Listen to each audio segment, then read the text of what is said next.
Привет, друзья! Меня зовут Юра, вы на канале Шикаяма, и мы сегодня с вами опять готовим крем, естественно. Как же нам без крема? Итак, крем у нас будет состоять из, показываю, значит, это сливки, 33% жирности, здесь их 750 граммов. Это маскарпоне, его здесь 250 граммов. И это сахарная пудра, ее здесь 75 граммов. Также нам потребуется сахарный сироп, легкий сироп, примерно где-то 1 часть сахара на 2 части воды. Мы будем сиропом пропитывать наши бисквиты. И в крем у нас пойдет ваниль. Все, как мы его делаем? Сейчас я вам покажу, все очень просто. Значит, первым делом нам надо выскребсти из ванильки семечки. Оп, вот так вот.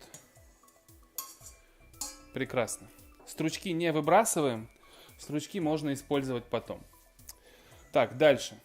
Сахарную пудру мы должны сюда просеять, потому что, видите, она скомковалась. Это натуральная сахарная пудра. И это нормально, что она комкуется. Очень простой крем. Очень клевый, вкусный. Дальше маскарпоне тоже сразу же кладем сюда же в дежу миксера. Я вам рекомендую маскарпоне примерно за полчаса-час до того, как вы начнете делать торт, вытащить из холодильника, чтобы он не был дубовым. Все-таки там очень большой процент жира, и он может быть просто камнем и не разойдется. Начинаем потихонечку взбивать.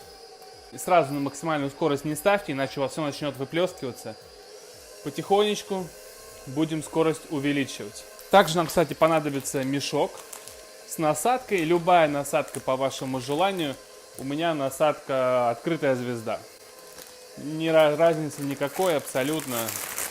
Буду использовать вот такую вот. Она у меня где-то 12, то есть 1,2 сантиметра в диаметре.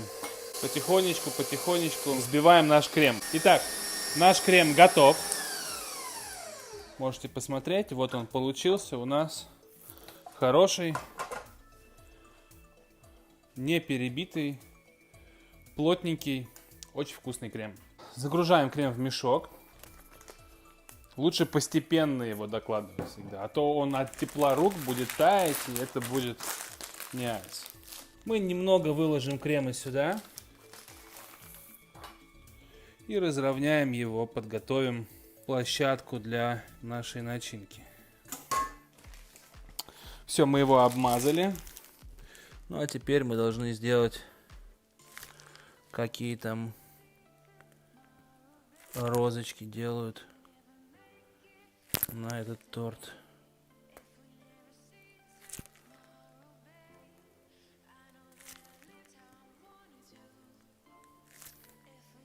Я надеюсь, вам понравилось. Ставьте лайки, подписывайтесь на канал, обязательно оставляйте комментарии. И до скорых встреч. Пока-пока.